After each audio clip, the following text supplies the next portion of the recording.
قتل حسین اصل میں مرگ یزید ہے۔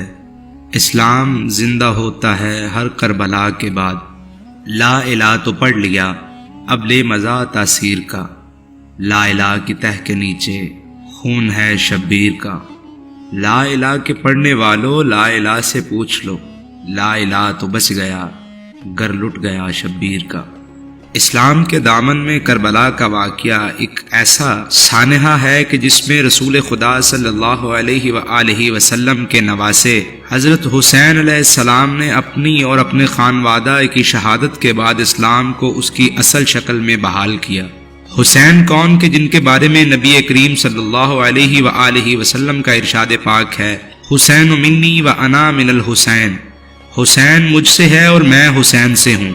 اسی حسین کو ان کے بچوں اور خاندان کے ہمراہ کربلا کے چٹیل میدان میں پیاسا رکھ کے شہید کیا گیا۔ ان کے جوان علی اکبر اور 6 ماہ کے علی اصغر کو بھی تیروں سے چھلنی کر دیا گیا۔ غرض کے ظلم کی نہ ختم ہونے والی داستان رقم کی گئی۔ رسول اللہ صلی اللہ علیہ وآلہ وسلم نے اپنے بعد خلافت کے لیے 30 سال کی پیشن گوئی کی تھی اور کہا تھا کہ اس کے بعد بادشاہت قائم ہوگی۔ کربلا کا واقعہ کیسے ہوا؟ کاروان خلافت رواں دواں تھا کہ ملوکیت نے شب خون مارا اور امت کو صراط مستقیم سے بھٹکانے کی کوشش کی۔ حکمت الہی کار فرما ہوئی اور سرزمین کربلا پر نواسۂ رسول صلی اللہ علیہ وآلہ وسلم کے خون سے خلافت کی حدود کا تعین کیا گیا۔ خون کی لکیروں کا یہ تعین اتنا گہرا تھا کہ زمانہ ہزارہا کوششوں کے باوجود اب تک اسے نہ مٹا سکا اور نہ قیامت تک مٹا سکے گا۔ اگر کربلا کے تمام سانحے کو ایک لائن میں بیان کیا جائے تو یہی کہنا کافی ہوگا کہ یزید تھا اور حسین ہے۔ نہ یزید کا وہ ظلم رہا، نہ زیاد کی وہ جفا رہی، جو رہا تو نام حسین کا جسے زندہ رکھتی ہے کربلا۔ کربلا کا واقعہ کیسے ہوا اور اس میں آل رسول کے ساتھ کیا سلوک کیا گیا، آج کی ویڈیو میں یہ آپ کو بتاؤں گا، لیکن اس سے پہلے ہمارے چینل کو سبسکرائب کر لیجئے۔ امام علی علیہ السلام کی شہادت کے بعد حضرت امیر معاویہ رضی اللہ تعالیٰ عنہ حکمران بنے۔ امیر معاویہ کا امام حسن علیہ السلام کے ساتھ معاہدہ طے ہوا، ان کے بعد حکومت دوبارہ اسلامی طریقے سے چلائی جائے گی، لیکن حضرت امیر معاویہ نے اس عہد سے روگردانی کی اور اپنے آخری ایام میں اپنے نااہل بیٹے یزید کو نامزد کر دیا۔ امیر معاویہ وفات پا گئے اور یزید حکمران بن گیا۔ امام حسن علیہ السلام بھی تب تک شہادت پا چکے تھے۔ مدینہ کا والی اس وقت ولید بن عتبہ بن ابو سفیان تھا، جو کہ امیر معاویہ کا بھتیجا اور یزید کا چچا زاد بھائی تھا۔ یزید نے اس کو پیغام پہنچایا کہ میری طرف سے حسین ابن علی رضی اللہ تعالیٰ عنہ سے بیعت لی جائے۔ ولید نے حسین بن علی کی طرف بیعت لینے کی غرض سے قاصد بھیجا۔ آپ نے فرمایا مجھے سوچنے کی مہلت دو اور جلدی نہ کرو۔ ولید نے ان کو مہلت دے دی، لیکن آپ معاملے کی سنگینی کو سمجھ گئے تھے۔ آپ نہیں چاہتے تھے کہ ایسی کسی وجہ سے شہر رسول صلی اللہ علیہ وآلہ وسلم میں کسی طرح کی خرابی پیدا ہو، تو آپ نے یہ سوچ کر مکہ کی طرف کوچ کیا۔ جب آپ مکہ پہنچے تو کوفہ والے ان کے پاس آئے اور بعد نے قاصدوں کے ہاتھ پیغام بھیجے کہ ہم نے آپ کی خاطر اپنے آپ کو بیعت سے روک رکھا ہے، ہم یزید کے والی کے پیچھے جمعہ نہیں پڑھتے ہیں، آپ ہمارے پاس تشریف لے آئیے۔ کوفہ کے والی اس وقت نعمان بن بشیر انصاری رضی اللہ تعالیٰ عنہ تھے۔ جب امام علیہ السلام کو کوفہ والوں کے خط ملنا موصول ہوئے اور آپ نے کوفہ کے حالات کا جائزہ لینا شروع کیا، تو آپ نے مکہ سے اپنے چچا زاد بھائی مسلم بن عقیل بن ابی طالب سے فرمایا کہ تم کوفہ جاؤ اور حالات کا جائزہ لو، اگر ان کے بیانات سچے ہیں تو ہم کوفہ جائیں گے۔ مسلم روانہ ہوئے اور مدینہ پہنچے اور مدینہ سے کوفہ کی طرف کوچ کیا۔ کوفہ پہنچ کر آپ نے مسلم ابن سجوہ اسدی کے پاس قیام کیا۔ کوفہ کے لوگوں کو جب مسلم کی آمد کی خبر ملی تو وہ ان کے پاس چوری چھپے آتے اور ان کے ہاتھ پر امام حسین علیہ السلام کے لیے بیعت کرتے، حتیٰ کہ کوفہ کے 12,000 باشندوں نے آپ کے ہاتھ پر بیعت کر لی۔ یزید کے حواریوں نے جب یہ صورتحال دیکھی تو ان میں سے ایک شخص جس کا نام عبید اللہ بن مسلم بن شعبہ الحضرمی تھا، وہ نعمان بن بشیر کے پاس گیا اور کہا کہ یا تو سچ مچ کمزور ہے یا بن رہا ہے، ملک میں ہر طرف فساد پھیلا ہوا ہے۔ نعمان نے اس سے کہا اس قوت سے جس میں خدا سے سرکشی ہو، مجھے وہ کمزوری عزیز تر ہے جو مجھے خدا کے حلقہ اطاعت سے باہر نہیں کرتی، اور میں ایسا نہیں کہ جس کا اللہ نے پردہ رکھا ہے میں اس کا راز افشا کروں۔ اس شخص نے نعمان کی یہ بات یزید کو لکھ کر بھیجی۔ یزید نے اپنے آزاد کردہ مسیحی غلام سرجون کو بلایا جس سے وہ مشورہ کیا کرتا تھا، اسے حالات سے آگاہ کیا۔ سرجون نے یزید سے کہا اگر معاویہ زندہ ہوتے تو کیا آپ ان کا مشورہ قبول کرتے؟ یزید نے کہا ہاں۔ اس نے کہا تو میرا مشورہ یہ قبول کیجئے کہ کوفہ کا والی بھی ابن زیاد کو بنا دیجئے، کوفہ کے لیے ابن زیاد ہی موضوع ہیں۔ یزید ان دنوں ابن زیاد سے خفا تھا اور بصرہ کی گورنری سے بھی اسے معزول کرنے کا قصد کر رہا تھا، لیکن اس مشورے کے بعد یزید نے ابن زیاد کو خط لکھا جس میں اس نے خوشنودی کا اظہار کیا اور اسے لکھا، ہم بصرہ کے ساتھ کوفہ کا والی بھی تجھے بناتے ہیں، مسلم بن عقیل کو تلاش کرو، اگر وہ مل جائے تو اسے قتل کر دو۔ ابن زیاد بصرہ کے کچھ سرداروں کے ساتھ کوفہ آیا، اس نے اپنا چہرہ ڈھانپ رکھا تھا، وہ جس مجلس سے بھی گزرتا سلام کرتا تو لوگ اسے جواب میں رسول اللہ صلی اللہ علیہ وآلہ وسلم کا فرزند یعنی کہ حسین ابن علی علیہ السلام سمجھ کر سلام کرتے کہ شاید حسین ابن علی تشریف لے آئے ہیں، حتیٰ کہ چلتا چلتا وہ قصر عمارت میں پہنچ گیا۔ والی بننے کے بعد اس نے اپنے ایک آزاد کردہ غلام کو 3000 درہم دیے اور اس سے کہا جاؤ اور اس شخص کو دریافت کرو جس کے ہاتھ پر کوفہ والے بیعت کر رہے ہیں، اور اس پر یہ ظاہر کرو کہ تم حمص کے باشندے ہو اور بیعت کی غرض سے حاضر ہوئے ہو، اور یہ رقم دے کر اس کی مالی حالت بھی مضبوط کرنا چاہتے ہو۔ وہ غلام بڑی احتیاط سے کھوج میں لگا رہا حتیٰ کہ وہ کوفہ کے اس بڑے آدمی یعنی مسلم ابن اسجا کے پاس پہنچ گیا جو بیعت حسین رضی اللہ تعالیٰ عنہ کے سلسلے میں کام کر رہے تھے۔ اس نے شیخ سے بات کی، انہوں نے کہا تم سے مل کر مجھے بہت خوشی بھی ہوئی ہے اور افسوس بھی۔ خوشی اس بات کی ہے کہ خدا نے تمہیں سیدھی راہ دکھائی ہے، مگر افسوس اس بات کا ہے کہ ہمارے کام کو ابھی تک استحکام میسر نہیں آیا۔ پھر شیخ اسے مسلم بن عقیل رضی اللہ تعالیٰ عنہ کے پاس لے گئے، مسلم نے رقم اس سے قبول کر لی اور اس سے بیعت بھی کر لیا۔ وہاں سے وہ ابن زیاد کے پاس واپس آیا اور سارا ماجرا سنایا۔ جب ابن زیاد اس گھر تک پہنچا جہاں مسلم بن عقیل قیام فرما تھے تو اتنے میں آپ ہانی بن عروہ کے گھر میں منتقل ہو چکے تھے اور حسین ابن علی علیہ السلام کو پیغام بھیج چکے تھے کہ کوفہ کے 12000 باشندے بیعت کر چکے ہیں، آپ تشریف لے آئیے۔ ابن زیاد نے کوفہ کے تمام سرداروں کو طلب کیا اور جب دیکھا کہ ان میں ہانی بن عروہ موجود نہیں تھے، کوفہ کے سرداروں سے ابن زیاد نے کہا کہ کیا بات ہے کہ اور لوگوں کے ساتھ ہانی بن عروہ مجھے ملنے کے لیے نہیں آئے۔ اس کے بعد محمد بن اشعث اپنے قبیلے کے چند آدمیوں کے ہمراہ ہانی بن عروہ کے پاس گیا اور وہ اس وقت اپنے گھر کے دروازے پر کھڑے تھے۔ ان لوگوں نے کہا امیر آپ کا ذکر کر رہے تھے اور ملاقات میں تاخیر کی شکایت کر رہے تھے، آپ کو ان کے پاس جانا چاہیے۔ ان لوگوں کے اصرار پر ہانی بن عروہ سوار ہو کر ابن زیاد کی طرف روانہ ہوئے، وہ سب لوگ بھی آپ کے ساتھ چلتے رہے حتیٰ کہ آپ ابن زیاد کے پاس پہنچ گئے۔ قاضی شریح بھی اس وقت ابن زیاد کے پاس موجود تھا۔ ابن زیاد کی نظر جو ہانی پر پڑی تو اس نے شریح سے کہا اس کو اس کی قضا ہمارے پاس کھینچ لائی ہے۔ ہانی نے سلام کیا۔ ابن زیاد بولا ہانی مسلم کہاں ہے؟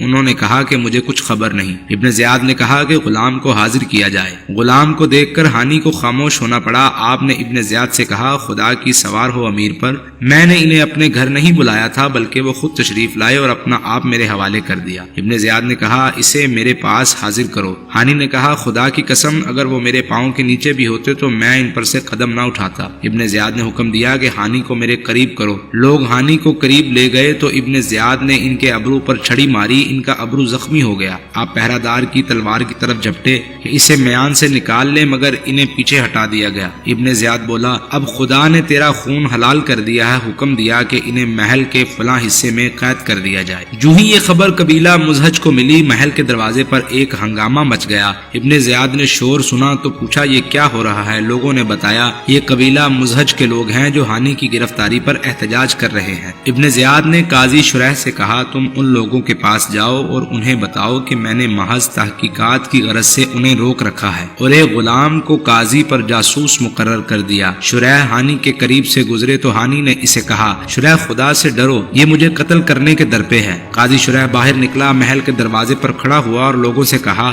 ہانی کو کوئی خطرہ نہیں ہے، امیر نے اسے محض تحقیقات کی خاطر روک لیا ہے۔ لوگ یہ سن کر منتشر ہو گئے۔ مسلم کو خبر ملی تو انہوں نے نعرہ خاص بلند کیا۔ کوفہ کے 4000 باشندے ان کے گرد اکٹھے ہو گئے۔ مسلم رضی اللہ تعالیٰ عنہ نے ہر اول دستے تیار کیے، خود لشکر کی قیادت کرتے ہوئے ابن زیاد کی طرف روانہ ہوئے۔ ابن زیاد نے کوفہ کے سرداروں کو شاہی محل میں اکٹھا کر لیا۔ جب مسلم شاہی محل کے دروازے پر پہنچے تو سرداران کوفہ نے اوپر سے جھانکا اور اپنے اپنے قرابت داروں کو سمجھانے بجھانے اور انہیں لوٹ جانے کی تلقین کرنے لگے۔ مسلم کے ساتھی ایک ایک کر کے سرکنے لگے حتیٰ کہ شام کے وقت صرف 500 آدمی رہ گئے اور جب رات کا اندھیرا چھایا تو وہ بھی نکل گئے۔ مسلم نے دیکھا کہ وہ وہ تنہا رہ گئے ہیں تو وہ بھی وہاں سے چل پڑے اور گلیوں میں ادھر ادھر پھرتے رہے، حتیٰ کہ ایک گھر کے دروازے پر اترے ایک عورت باہر آئی۔ مسلم نے کہا مجھے پانی پلاؤ، وہ پانی پلا کر چلی گئی۔ کچھ دیر کے بعد وہ باہر آئی تو کیا دیکھتی ہے کہ وہ دروازے پر ہی بیٹھے ہیں۔ عورت نے کہا اللہ کے بندے، آپ کے یہاں بیٹھنے سے شک ہوتا ہے، آپ یہاں سے اٹھ جائیے۔ انہوں نے کہا میں مسلم بن عقیل ہوں، تیرے ہاں کوئی ٹھکانہ ہے؟ اس نے کہا ہاں ہے، آپ اندر تشریف لے آئیے۔ اس عورت کا لڑکا محمد بن اشعث کا آزاد کردہ غلام تھا، اسے جو ان کی آمد کی خبر ہوئی تو اس نے ابن اشعث کو اطلاع کر دی۔ ابن اشعث نے ابن زیاد کو مطلع کیا، ابن زیاد نے عمرو بن حریث کوتوال اور ابن اشعث کے بیٹے عبد الرحمن کو مسلم کی گرفتاری کے لیے روانہ کیا۔ مسلم کو خبر بھی نہ ہوئی اور ان کے ٹھکانے کا احاطہ کر لیا گیا۔ جب مسلم نے دیکھا کہ وہ محصور ہو گئے ہیں، وہ تلوار لے کر باہر آ گئے۔ اتنے میں عبد الرحمن بن محمد بن اشعث نے انہیں کہا آپ میری پناہ میں ہیں۔ اس کے بعد وہ انہیں ہاتھ سے پکڑ کر ابن زیاد کے پاس لے گیا۔ ابن زیاد نے حکم دیا کہ مسلم کو محل کے اوپر لے جا کر ان کی گردن اڑا دو اور ان کا لاشا بازار میں پھینک دو، اور ہانی کے بارے میں اس نے حکم دیا کہ انہیں گھسیٹ کر کناسا، جو کہ کوفہ میں ایک جگہ کا نام ہے، وہاں لے جایا جائے اور وہاں انہیں سولی پر چڑھا دیا جائے، اور چنانچہ بعد میں ایسا ہی ہوا۔ ہانی کو شہر کے وسط میں سولی پر لٹکا دیا گیا۔ ادھر مسلم بن عقیل پہلے امام حسین علیہ السلام کو کوفہ آمد کے حوالے سے خط لکھ چکے تھے، اور حسین ابن علی رضی اللہ تعالیٰ عنہ مسلم بن عقیل کا خط پڑھ کر کوفہ کی طرف روانہ ہو گئے، حتیٰ کہ جب قاصدیہ ان سے 3 میل کے فاصلے پر تھا، حر بن یزید تمیمی آپ سے ملا اور پوچھا کہاں کا ارادہ ہے؟ آپ نے کہا کہ کوفہ جانے کا ارادہ رکھتا ہوں۔ حر نے آپ سے کہا آپ لوٹ جائیے، کوفہ کے حالات آپ کے لیے سازگار نہیں ہیں۔ لیکن آپ کو مسلم بن عقیل کی شہادت کی خبر مل چکی تھی، تو مسلم بن عقیل کے بھائی آپ کے ہمراہ تھے، انہوں نے کہا کہ واللہ ہم واپس نہیں جائیں گے، انتقام لیں گے یا ہم بھی قتل ہو جائیں گے۔ اس پر مولا حسین علیہ السلام نے فرمایا تمہارے بعد جی کر مجھے کیا لینا ہے؟ یہ کہہ کر وہ کوفہ کی سمت روانہ ہو گئے۔ راستے میں ابن زیاد کے ہر اول دستے نظر آئے اور وہ کربلا کی طرف مڑ گئے اور کربلا میں جا کر ڈیرے لگا لیے۔ آپ کے ساتھ اس وقت 45 سوار اور 100 پیادہ۔ عمر بن سعد بن ابی وقاص سے ابن زیاد نے رے کی حکومت کا وعدہ کر رکھا تھا۔ ابن زیاد نے ابن سعد سے کہا اس آدمی کا بندوبست کرو۔ ابن سعد نے کہا کہ مجھے اس سے معاف رکھیے۔ ابن زیاد نے ان کی معذرت قبول نہ کی۔ عمر بن سعد نے درخواست کی اچھا مجھے 1 رات کی مہلت دے دو۔ ابن زیاد یہ بات مان گیا۔ عمر بن سعد رات بھر اس معاملے میں سوچتا رہا کہ ایک طرف حکومت ہے اور دوسری طرف آل رسول کا قتل۔ بالآخر صبح ابن زیاد کے پاس جا کر اپنی آمادگی کا اظہار کر دیا۔ اس کے بعد ابن سعد امام حسین علیہ السلام کی طرف روانہ ہوا۔ وہاں پہنچا تو امام نے اس سے کہا دیکھو ان 3 میں سے کوئی ایک بات مان جاؤ، مجھے چھوڑ دو کہ جہاں سے آیا ہوں وہیں واپس چلا جاؤں، یا مجھے یزید کے پاس جانے دو، یا مجھے چھوڑ دو کہ میں کسی سرحد پر چلا جاؤں۔ عمر ابن سعد نے یہ تجویز قبول کر لی اور اس نے ابن زیاد کو لکھ بھیجا۔ ابن زیاد نے کہا کہ نہیں، بالکل نہیں، یہاں تک کہ وہ میرے ہاتھ پر بیعت کر لے۔ امام حسین علیہ السلام نے فرمایا کہ نہیں واللہ یہ ہرگز نہیں ہوگا۔ اس پر ابن سعد نے حسین علیہ السلام کے ساتھ جنگ چھیڑ دی۔ 7 محرم الحرام کو امام حسین علیہ السلام پر پانی بند کر دیا گیا۔ 10 محرم الحرام کا دن طلوع ہوا اور کربلا کا مارکا شروع ہو گیا۔ کرتے کرتے امام علیہ السلام کے تمام ساتھی شہید ہو گئے، جن میں آپ کے جوان صاحبزادے حضرت علی اکبر، آپ کے بھتیجے حضرت قاسم، آپ کے بھائی حضرت عباس رضی اللہ تعالیٰ عنہ بھی شامل تھے، اور آپ کی بہن سیدہ زینب سلام اللہ علیہا کے بیٹے اونو محمد بھی شامل تھے۔ اتنے میں خیمے سے آواز آئی کہ 6 ماہ کے علی اصغر جو کہ پانی کی شدت سے تڑپ رہے تھے، ان کی والدہ نے امام سے عرض کیا کہ اس بچے کو اس جنگ سے کیا سروکار ہے، اس کے لیے پانی مانگ لیجئے، شاید ان کو شرم آ جائے۔ امام نے 6 ماہ کے علی اصغر کو اپنی باہوں میں اٹھایا اور علی اصغر کو پانی پلانے کے لیے بولا، لیکن ان ظالموں نے پانی دینے کے بجائے تیر چھوڑنے شروع کر دیے، اور ایک تیر آیا اور علی اصغر کے گلے میں جا کے لگا۔ آپ علیہ السلام حضرت علی اصغر کا خون پہنچتے جاتے اور فریاد کرتے جاتے، اے اللہ ہمارے اور ان کے درمیان تو ہی فیصلہ کر، جنہوں نے ہمیں یہ کہہ کر بلایا کہ ہم تمہاری مدد کریں گے، اب وہی ہمارے قتل کے درپے ہیں۔ جب آپ کے تمام رفقا شہید ہو گئے، پھر آپ نے ایک یمنی چادر منگوائی، اسے پھاڑ کر اپنے بدن پر لپیٹا اور ہاتھ میں تلوار لے کر میدان جنگ میں اترے اور یزیدی لشکر سے لڑتے رہے۔ آپ کے جسم کا کوئی ایک حصہ بھی ایسا نہیں تھا جہاں پر نیزہ یا برچھی کا نشان نہ ہو، حتیٰ کہ ان سے لڑتے لڑتے آپ شہید ہو گئے۔ یزید کے لشکر میں ہر انسان یا تو سلطنت کی لالچ میں آیا تھا یا سونے چاندی کی خواہش میں۔ امام حسین علیہ السلام کی شہادت کے بعد آپ کے سر مبارک کو آپ کے تن سے جدا کر دیا گیا اور ابن زیاد نے اسے یزید بن معاویہ کے پاس بھیج دیا۔ حسین علیہ السلام کا سر یزید کے سامنے تھا۔ حضرت ابو برزہ الاسلمی اس وقت یزید کے پاس بیٹھے تھے۔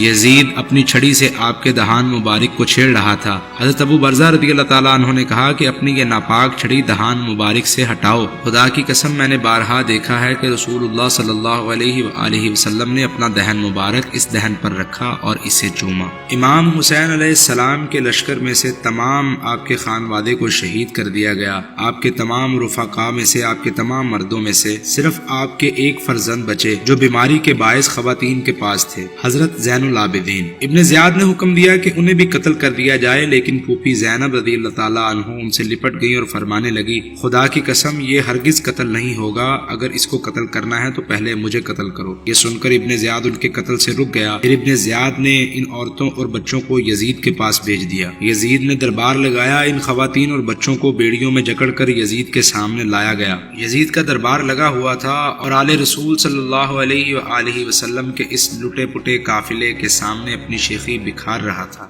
سیدہ زینب سلام اللہ علیہا نے بلا خوف اسے جواب دیا، اللہ کے دین سے، میرے نانا کے دین سے، میرے باپ کے دین سے، میرے بھائی کے دین سے تو نے، تیرے باپ نے، تیرے دادا نے ہدایت پائی ہے۔ یزید نے سیدہ کی یہ بات سنی اور یزید چلایا اور اس نے سیدہ سے کہا، اے دشمن خدا تو جھوٹی ہے۔ زینب بولی، تو زبردستی حاکم بن بیٹھا ہے، ظلم سے گالیاں دیتا ہے، اپنی قوت سے مخلوق کو دباتا ہے۔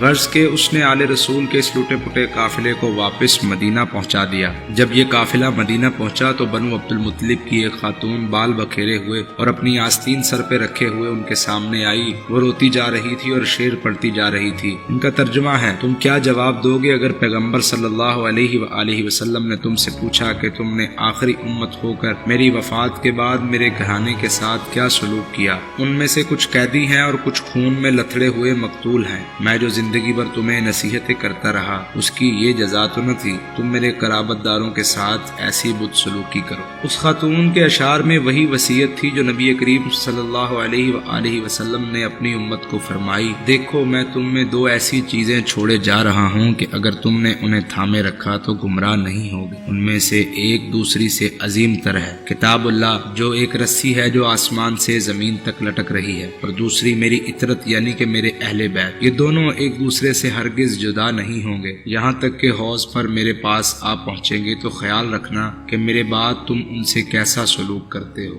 لیکن افسوس اس امت کے امراء و ملوک نے قرآن سے اچھا سلوک کیا، نہ ہی اہل بیت۔ یزید نے تو امام حسین علیہ السلام کو ان کے خانوادے کے ہمراہ شہید کر کے یہ سوچ لیا تھا کہ بادشاہت اس کے گھر کی لونڈی ہے، لیکن آج صدیوں کے بعد بھی یزید نام ایک گالی بن چکا ہے، اور آج بھی حسین کا نام سرفراز ہے، اور رہتی دنیا تک قیامت تک حسین کا نام عزت کے خانوں میں بلندیوں پر لکھا جائے گا۔